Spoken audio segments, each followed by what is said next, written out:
Good morning, everyone. Today, I'm going to give you a brief overview of the topic aging. So, we are going to cover this really briefly, and if you have any other questions on this, please feel free to ask me in class. So, what are some of the key learning objectives of this short video? So, firstly, we'll try to focus a little bit on some basic facts about how aging is a combination of biological, psychological, and social processes, and we'll also try to understand how technological advances can affect each of these three aging processes, but we'll not go into it in detail. And the other thing that we are going to talk about in this video is basically trying to look at the theories of aging, particularly on the theories of aging that focus on how society shapes the social roles of older adults, and the theories that kind of emphasize the aspects of age stratification. So basically, when we talk about aging, is aging something that people, of course, this is something that people across the globe, we know that society is aging, but the way people experience aging is something that is also dependent on other characteristics, right? So of course, every person like in the world is going to experience aging, but how they experience aging and how their how they are dealing with old age is also dependent on their other characteristics. For example, their gender, their race, or say in the Indian context, caste, their social class, and the historical context. All of this is really important.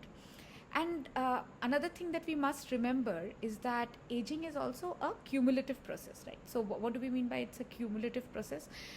It is something basically that is a function of our added up experiences, right? So basically it is modeled by our experiences that we've had in our past life. So the different kinds of life events that we have encountered as children, as young adults, as middle-aged adults, and all our experiences that we have gone through there, including our life course events.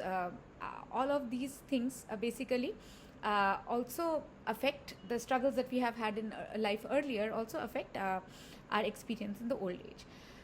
So basically, how older adults navigate their later years reflects not only their personal resources, like their say optimism or pessimism versus problem solving skills, their energy, but it is also affected by their the structural factors. That is, what are the different barriers because of structural factors that they face, right? Like, so in terms of the kinds of economic opportunities that they have received earlier, the kind of networks that they have been exposed to earlier because of their relative economic position, the various kinds of public policies that exist. So all of these factors are also important, right? So, for instance, if you look at a country like the US, in 2020, more than 56 million Americans were aged 65 or older, which kind of comprised of almost 17% of the US population. So, and I mean, there were around 6.7 million adults aged 85 and above. Okay? So, this is according to a study in 2020, and it is only increasing. And globally, if we look at global data, in 2019, about 1 in 11 people were aged above 65, and by 2050, this will go up to almost 1 in 6, as per United Nations 2019 data, right? So by 2050, about 1 in 6 people in the world will be aged above 65. Between 2019 and 2050, the number of people aged 65 and over is kind of projected to more than double, from 703 million to more than 1.5 billion. So for the first time in history, people aged 65 or more globally have kind of outnumbered the number of children under 5 in 2018, and by 2050, this is kind of projected to be greater than twice the number of children under 5. So this is according to projections by United Nations 2019. Now, if you look at India, according to the, again, because our latest data point is the 2011 census, According to the 2011 census, there were about 103 million older adults aged 60 plus, which would be around 8.6% of the population. And this number is expected to increase to around 319 million in the year 2050. So as a larger percentage of India's population grows older, old age dependency ratios, that is, the ratio of people above 60 as a ratio of the working age population, is going to be going up, right? So now what happens is that this means that India's population is growing older, and so there is a need for Indian kind of cities and to kind of prepare for aging. This is particularly so because we'll see that this is something that I am going to tell you also about, that urbanization is also happening, and most of the people are shifting to urban areas. And it's only going to increase. And in developing countries, we know that in urban areas also living conditions really vary. So focusing on older adults, how can we make cities and other spaces, generally making spaces age friendly, is something that we are going to all have to deal with. Because as we know that in developed countries which had higher levels of income, there were more homogeneous populations even there. Countries like Japan, Singapore, if you look at some case studies, you'll see that all of these countries actually faced many challenges in kind of implementing making their cities age friendly, and dealing with the aging population. How can built environment, like the infrastructure, how can that respond to the needs of the demographic, that is the primary demographic in the city, demographic group in the city. Okay, so now basically this is something that is upcoming, and from if we start preparing from now, then maybe by 2050 we will be relatively in a better kind of a position. So basically we need to kind of build adequate support networks, build adequate infrastructure, have skill enhancement, in terms of digital literacy and so on. All of these that enable or maybe people even when they are above 65, engaging in some sort of an employment in the sector that they were previously employed in, and so on. All of these things kind of enable active aging. So now next we look at some of the basic concepts. So we know that this is a term that you commonly hear, that most industrial societies are said to be graying. Now what does that mean? So graying is usually a term that is used to indicate that an increasing proportion of the society's population is becoming older, right? So basically it means that these industrial societies are basically experiencing an increase in the proportion of population that is elderly. So older adults or the elderly are generally considered to be people aged 65 and older, and graying is the result of two long-term trends in the industrial societies. So one of them is what? It is basically the tendency of families to have fewer children, right? This is something that we've talked about a lot in the classes earlier, that fertility rates going down. And the second is that increased life expectancy, right? That the fact that people are living longer. So graying is basically the result of these two long-term trends in industrial societies: the tendency of families to have fewer children and the fact that people are living longer. So now, for most of human history, the average life expectancy at birth was less than 20 years, which is very low, right? On an average, people were expected to live for less than 20 years. And one of the main reasons was that childhood, infant mortality was very higher, and many people died during infancy and during childhood, right? Because of poor healthcare facilities. So therefore now the average age at which people are dying has kind of really gone up in comparison, right? So that is another reason that we see that aging is happening.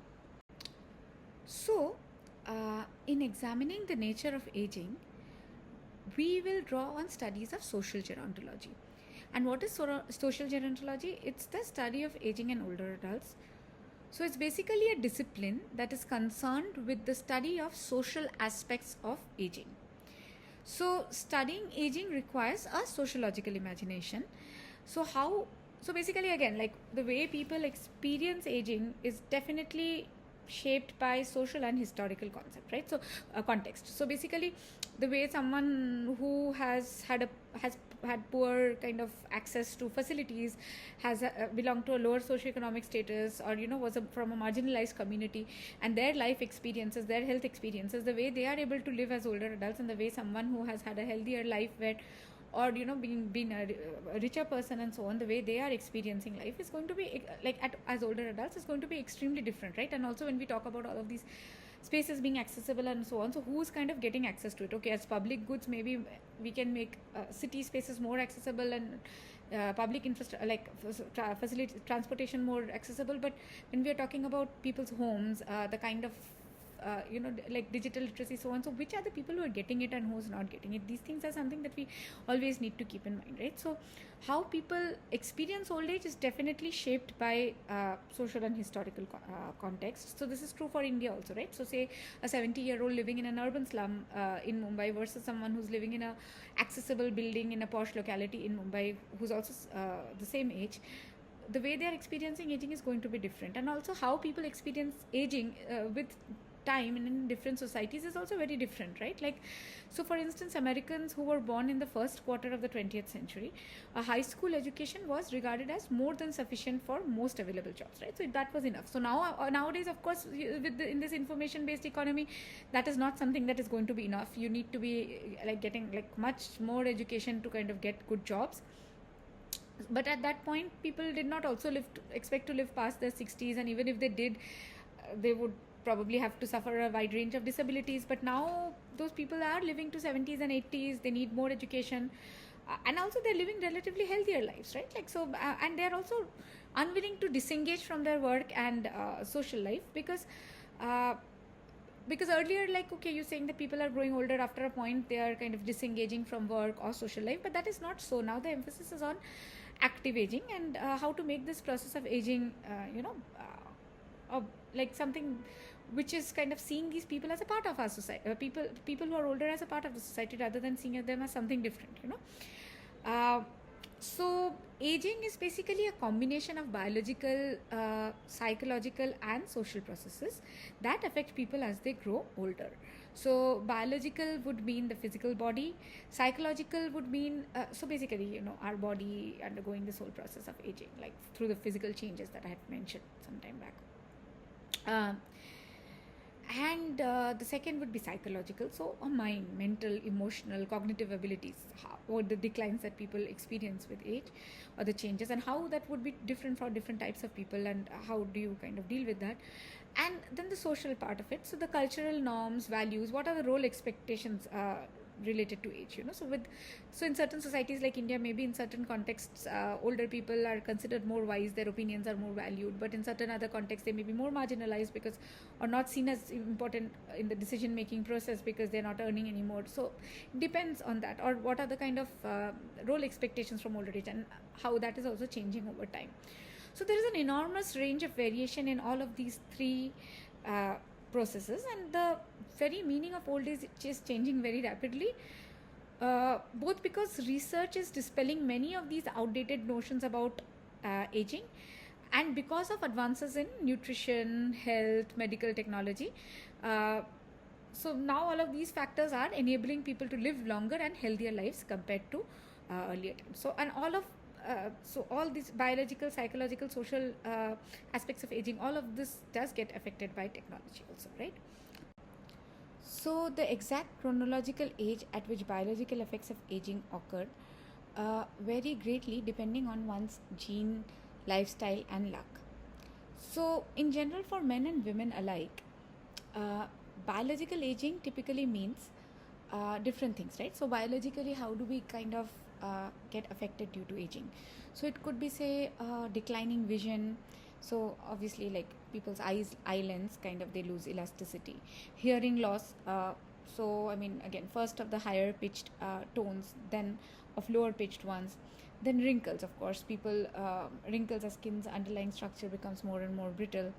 A decline in muscle mass, accompanying accumulation of fat, particularly around the abdomen. A drop in cardiovascular efficiency, as less oxygen can be inhaled during exercise. So gerontologists agree that senescence, or what is senescence? It's basically the inevitable but kind of physical decline that accompanies aging, right? So it is something that is, so everyone is kind of experiencing senescence. Senescence is inevitable, but today's older adults have now have unprecedented access to many assistive technologies that enable them to live full and active lives. So if you remember, in the first half we had talked about certain technologies where which was saying that which can probably possibly reverse aging, or at least slow down the process of aging and things like that, and this is kind of becoming more and more commonplace with time. So some of this can be possibly kind of taken care of in the future, but of course senescence is something which is for now inevitable, right? So so gerontologists of course agree that senescence or physical decline that accompanies aging is inevitable, but however today's older adults have unprecedented access to many assistive technologies, right? So which are all helping them kind of live full and active lives. And now all these assistive technologies, like I was telling you, people are coming up with all sorts of designs, right? Even as technologists. So you have things which can help increase the hand grip of older adults, and they can hold on to readings and so on in metros, buses and so on. So these kind of things, when they're pitching, like they're doing a pilot where they're pitching this product, and then you're looking at the impact of the product on users versus non-users. You're seeing how their experiences improve. So lots of different kinds of products targeted to these kind of audience, because now since our demographic is going to become largely elderly people, so catering to their needs to help them have a more active life, more lives where they can live a happy and but active life. So a lot of different kinds of technology are coming up in order to assist them with that. So of course, there are products that increase, maintain, or improve the functional capabilities of individuals with disabilities.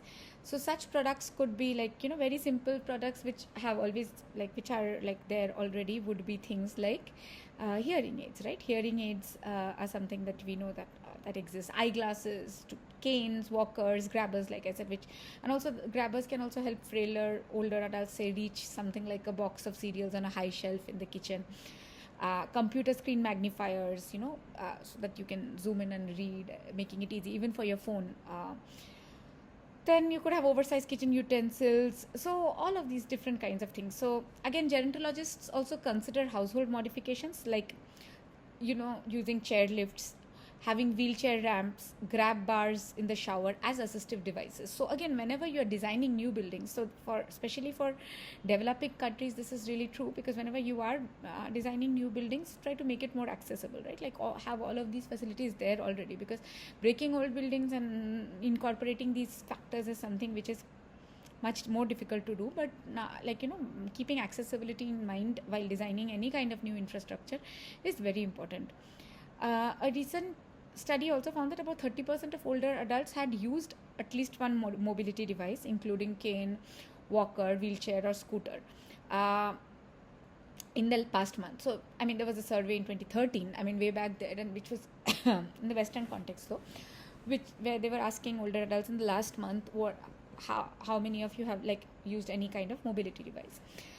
So one of the most important benefits of using such devices is that they enable older adults to maintain their independence, right, and keep up with their daily routine. So now it's not seen, so as demographers, so we shouldn't be alarmist about aging or say that, oh, this is an issue. No, but trying to see where people themselves can keep their dignity. They are not kind of treated as a marginalized community, but no, they should be able to maintain their independence, keep up with their daily routines, stay in their homes rather than being in an assisted living facility for as long as possible, right? So that you want people to be independent, to be contributing, and to live basically healthy lives in which they have their own routine. And however society can be assistive in doing that. So now so many things like digital literacy is being encouraged, how can people stay within their homes, have apps to access doctors, order things. I know there's a lot of reluctance, but trying to address some of these barriers are something that people in different regions are kind of dealing with. Next, we get to psychological aging. So we know that with time, people experience cognitive declines with age, and we know that with old age comes the likelihoods, people have greater likelihoods of getting these degenerative diseases like Alzheimer's. People are also more likely to have dementia and so on, right? So for most people, memory and learning ability do not decline significantly until very late in life, although the speed at which one recalls or analyzes information could slow down a bit. So, uh, even though memory, intelligence, reasoning skills, and both the capacity and motivation to learn are widely assumed to decline with age, research into the psychology of aging suggests a much more complicated process, right? So therefore, these diseases that we think of is going to kind of happen only in the oldest of old ages, usually. So for most elderly people whose lives are stimulating and rich, such mental abilities as motivation to learn, clarity of thought, creativity, and problem solving capacity do not decline significantly until their late 80s, so much later in their very old age. So, Alzheimer's disease, for instance, is a degenerative disease of the brain resulting in progressive loss of mental capacity. It is relatively rare in non-institutionalized persons under 75, although it afflicts about 1/3 of all people over 85. Right? So, scientists have recently developed new technologies that enable an earlier and more accurate detection of dementia and Alzheimer's. This advance holds greater promise for treating patients before the disease progresses too far. But remember, who is going to be able to get cure for this is also going to be dependent on one's social class and other kind of social characteristics, right?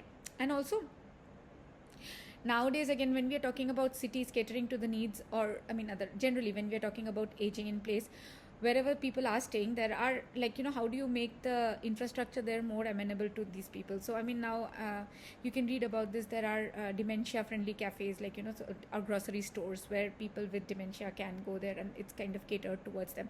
So I'm not getting into that here, but definitely have a look at all of these spaces. So when next we look at social aging, so the norms and values and roles that are culturally associated with a particular chronological age is social aging. So what does this mean? It means that usually what happens is that usually you say, okay, when somebody becomes 65, that means they're retiring, they're not going to actively engage with society, they're not going to actively have a social life maybe as much, or they're not going to work, they're going to retire, they're going to be grandparents. These are the kind of things, right? And also in different societies there are different kinds of expectations about old age, right? So in certain contexts, maybe you see that older adults are people who are kind of not valued by people in society, and their opinions are not taken into account because they don't work anymore and so on. In certain other societies like India, you'll see that, okay, the opinion of the older adult is what is valued. So once you're reaching this, you're the wise person. So say in villages, also in panchayats, and also the older person's opinion is counted. Even in India, politicians many a times used to be like older people. But like this is true in most contexts, right? So earlier, like if you look at, so even in countries like US, like earlier social roles were closely tied to one's age, but now these relationships are becoming more weaker, right? Like this social roles being tied to age. So what happened is that, so for instance, earlier what was it? It was seen that the role of the student was usually held by a young people, while the role of workers, parents were held by young adults, middle-aged people. Role of retiree was reserved for older adults. Social roles were also very age segregated, and so for example, the only old person in a college would be, like in a classroom, would be a professor. But that's not so anymore, right? Like people are into this lifelong learning. Like even in 50s, people are enrolling for courses. 60s, they are going for a PhD degree. So people are exploring, like even in later on in their lives, right? So throughout the 20th centuries, this links between age and social roles have become weaker, and social roles have become less segregated by age. So for example, as young people, they take longer time to graduate, and maybe they take a year off, and all these traditional markers of adulthood, like being into full-time employment before marrying, having children by a certain age, home ownership, all done by 30s. But this is not something which is like true anymore, right? So now, people are doing it later in their 30s, 40s, sometimes even later, or not getting into any of those institutions. Young people in their 20s and 30s are also sometimes living with their parents when kind of because of recessions happening and so on. When they can't afford their own apartments, they're moving back with their parents, earlier, like even in Western context, people would be leaving their homes at 18, but like this reverse trend is also sometimes seen that okay, they are coming back to stay with their parents to save money. People who become new parents for the first time in their 40s, for instance, so all this delayed marriage, delayed age of childbearing, this is particularly in Western societies or East Asian societies. So now they are becoming parents to young adults in like 65, whereas earlier at 65 people would be grandparents or great grandparents, right? Again, changes in the labor force, right? So it's not that earlier like okay, at 60s you stop working, now you're retired, you sit in a corner and stay, and that's not true anymore. People are really active. And so basically what does this mean? That it could mean that people are working into late life, and many of them need to at times retrain themselves or retool their skills. They're learning new skills at older ages.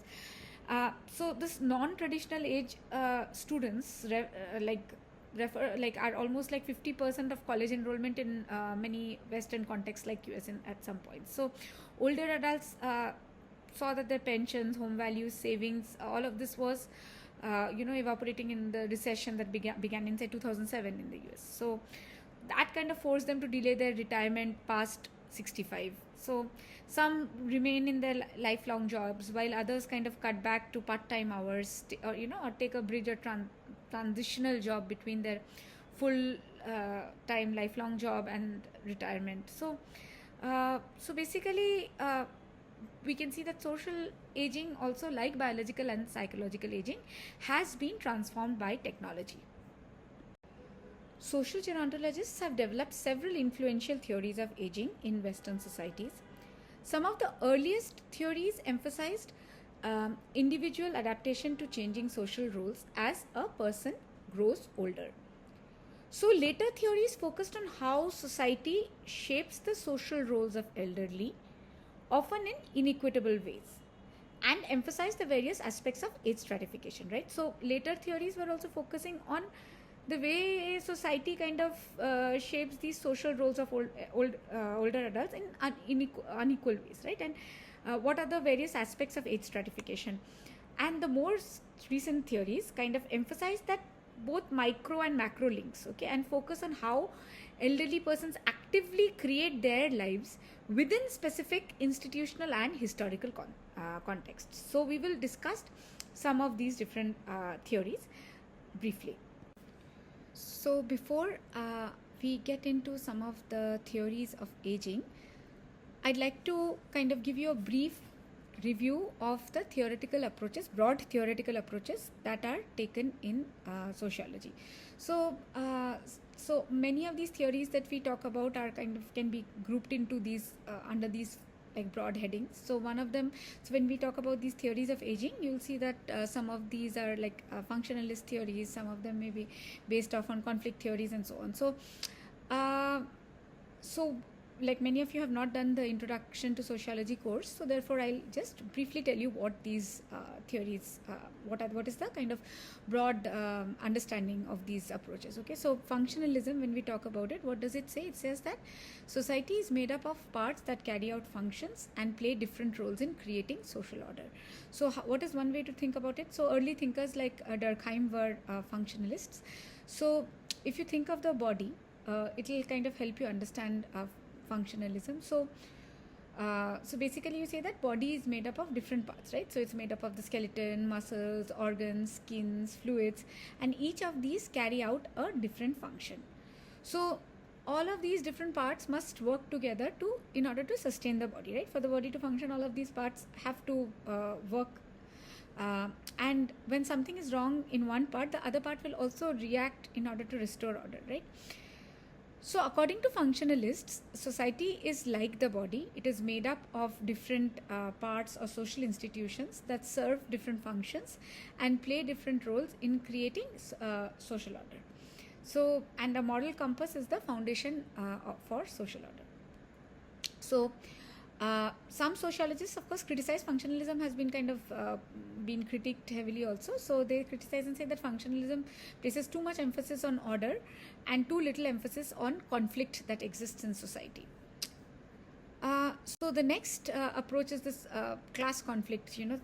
So conflict. So Marxism is also something that is a conflict theory. So sociological theories that treat conflict as a normal feature of society are influenced by the writings of Marx.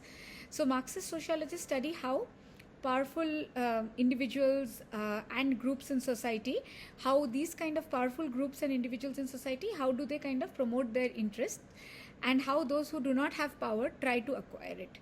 So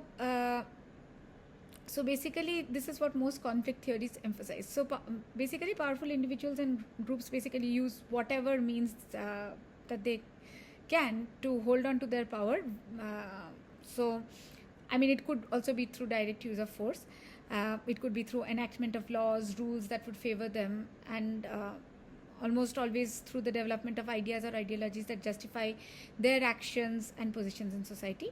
And many Marxist sociologists maintain that they also are not just theorists; they are also sometimes seen as political reformers. So this is what conflict theories usually look at. Then we have symbolic interactionism. So what does this approach look at? So symbolic interactionism is basically the study of exchange of information through symbols that take place in social interaction. So how symbols or meanings are socially constructed. So symbolic interactionism is the study of exchange of information through symbols that takes place in social interactions. So one of the most like Mead was one of the thinkers, so when we talked about how you develop our sense of self, our identity, it is through our interaction with others, right? So we evaluate cues that we get in interactions from others, and we observed our interactions with others to determine what we should say, how we should act, what we should think. So since our interactions with others are ongoing, our sense of self is something which is dynamic and which keeps changing, right? And some other kind of theoretical approaches would be, say, the rational choice theory, which says that it is heavily influenced by economics. And so the rational choice theorists argue that material self-interest lies at the heart of most behavior. People behave in ways that maximize their economic interests. Even behavior that seems irrational to others may be of interest to the actor, right? So many sociologists criticize this rational choice theory for failing to account for many types of human behavior, like love, for instance. And finally, we have the postmodern theorists who kind of say that social life has no grand narrative. There is no one way to explain it, and so they basically say that there is no grand narrative or linear history that would guide social life. So society is not destined to become any one thing in particular. Rather, postmodern society is highly diverse and in a constant state of flux. Okay, so modern social life is influenced by signs and images produced by electronic communication and mass media that create a chaotic and empty world. So this is what some of the theoretical approaches talk about. So next we'll get to the different kind of generations of theories of aging. So when we look at the first generation of theories, it's related to functionalism. Okay, so what do you do? So in intro sociology, we talk about some of this. So the earliest theories of aging reflected the functionalist approach, which was dominant in sociology in the 1950s and 60s. So what do these functionalist theories say? So the functionalist theories emphasize how individuals adjusted to changing social roles as they aged, and how the roles older adults fulfilled were useful to society. So these early theories often assume that aging brings with it physical and psychological declines, and that changing social roles should take into account these declines. So they are saying that as people become older, they will experience physical and psychological declines, and whatever, the way in which their social roles change when they become older, that should also take into account these declines. Okay. So Parsons was one of the most influential functionalist theorists of 1950s, and he argued that US society needs to find roles for older persons that are compatible with their advanced age. So functionalist theories emphasize how individuals adjust to changing social roles. Social roles change with age, and how are they adjusting to that, and how the roles older adults kind of fulfilled were useful to society. So Parsons was saying that the society basically needed to find roles for older people that was compatible with their advanced age. So now he expressed concern that in US, with its emphasis on say youth and denial of death, like ever youthful, and like that kind of a narrative, they had failed to provide roles that adequately drew on the potential wisdom and maturity of its older citizens. So this failure could lead to older people becoming discouraged and alienated from society. So because you're not kind of, looking at looking to provide them with these roles which could draw on their potential wisdom and maturity, they may feel more, isolated and marginalized, and they would be alienated and discouraged, right? So in order to achieve healthy maturity, Parsons argued that older persons needed to adjust psychologically to their changed circumstances, while society needs to redefine the social roles of the elderly. Parsons' idea set the stage for the development of the disengagement theory. So, what is the disengagement theory?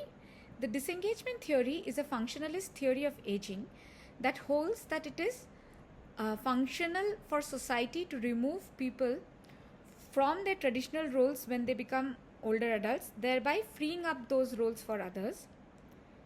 Disengagement is assumed to be functional for older adults who can leave potentially taxing social roles and instead invest their energies in more private introspective activities. So what is this theory saying? So they are saying that older adults should retire from their jobs, pull back from the civic life, and eventually withdraw from their other activities and relationship. So disengagement is assumed to be functional for society because it opens up roles that were formerly filled by elderly for younger people, who will presumably carry out these jobs with fresh energy and new skills. So and as they prepare for their eventual demise, disengagement is assumed to be functional for older adults who can leave these potentially taxing social roles and invest their energies in more private introspective activities. So although there is some empirical support and ample kind of anecdotal evidence for the validity of disengagement theory, the idea that elderly people should completely disengage from larger society presumes that old age necessarily involves frailty and dependence. So you're already saying that they are not active adults. You're trying to assume that they are going to be these frail and dependent people. So recent studies suggest that selective disengagement from some roles rather than complete disengagement from all roles can be healthy if the older adult chooses which roles to drop and which roles to remain. So for example, most retirees report quite high levels of life satisfaction. However, the happiest retirees are those in good health with strong social ties, adequate financial resources, and engagement in other productive activities such as volunteering, part-time work, and so on. So scholars have found that older adults may cut back on the number of social relationships that they maintain, often dropping those relationships that are not a source of great joy or support. So remember, one thing is that, so this is what the in the previous slide, I didn't complete this, but the socio-emotional selectivity theory that was mentioned there, basically it is a theory that says that adults maintain fewer relationships as they age, but those relationships are of higher quality. So that's what that socio-emotional selectivity theory says. So this is true, right? Like, I mean, even as older adults, as we keep growing up and we grow older, you, rather than the total number of people, signifying your social life, it is basically the quality of relationships, right? So you only want to keep, so again, remember, social capital or social networks, there is a positive side to that and there are negative sides to that, right? So yeah, the quality of interactions matters. So people may, as they grow older, they may have fewer relationships, but those relationships are much deeper and higher quality relationships, which probably give them more happiness. Okay, so now next we come to this activity theory. So what is activity theory? It's a functionalist theory of aging again, that holds that busy, engaged people are more likely to lead fulfilling and productive lives. So, given the strong evidence that this disengagement, in the previous slide we were talking about this disengagement theory, right? So, that disengagement from all social roles, it's something which is actually rare, right? And such disengagement does not really ease the aging process. So, the very assumptions of disengagement theory have been challenged by the theory's original proponents also sometimes. So, these challenges gave rise to other kinds of functionalist theories of aging, which drew conclusions quite opposite to that of the disengagement theory. So, for example, like I just told you about this activity theory, right, which is a functionalist theory of aging that holds that busy, engaged people are more likely to lead fulfilling and productive lives. So, the guiding assumption is that an active individual is much more likely to remain healthy, alert, and socially useful. So, in this view, people should remain engaged in their work and other social roles as long as they are capable of doing so, right? If a time comes when a particular role becomes too difficult or too taxing for them, then other roles can be sought. For example, like those part-time things or voluntary work in the community. Activity theory is supported by research showing that continued activity well into old age, whether it's volunteer work, paid employment, hobbies, visits to friends and family, is associated with enhanced mental and physical health. And there are empirical like applied studies which kind of show that, greater quality of social networks, more cultural engagement, you're likely to have better physical and mental health. Yet critics observe that not all activities are equally valuable, giving rise to the development of continuity theory. So what are the differences between continuity theory and activity theory? So what does continuity theory say? It says that the theory that older adults' well-being is enhanced when their activities are consistent with their personality, preferences, and activities earlier in their lives. So what does this mean? So it means that, so for example, whatever activities that they were doing in their previous lives, or that also has to have a kind of connection with the activities that they are doing in their older age. Like, it's not that a teacher suddenly becomes some complete different entrepreneur, like a different profession altogether, but they are saying that so for example, say there's a retired teacher from school teacher, they may find volunteering at another school or doing part-time work at another school much more satisfying rather than taking playing, kind of doing other kinds of community work or playing bingo at community centers and so on. So so therefore, like, their well-being is definitely enhanced when their activities are consistent with their personality, preferences, and activities in earlier in life. Critics of functionalist theories of aging argue that these theories emphasize the need for elderly to adapt to existing conditions by either disengaging them socially from useful roles or actively pursuing them. But they do not question whether the circumstances the elderly face are just, is that like something which is the same? Like, they're not looking at what kind of circumstances these various, people are facing, and is it kind of fair on them. So critics say that functionalist theories are always trying to emphasize the need for older adults to adapt to these existing conditions. So you are telling them what to do, either you disengage or you continue to do these social roles or so on, but not questioning the circumstances under which these people are. So in response to this criticism, another group of theorists came up, and those kind of were growing out of this social conflict tradition, and we'll discuss that in the next slide. So next we come to the second generation of theories. So unlike their predecessors, who emphasized the ways older adults could be integrated into society, the second generation of theorists focused on sources of social conflict between the elderly and the larger society. So conflict theories of aging, what do they talk about? So they talk about the arguments that emphasize the ways in which the larger social structure helps to shape the opportunities available to older adults.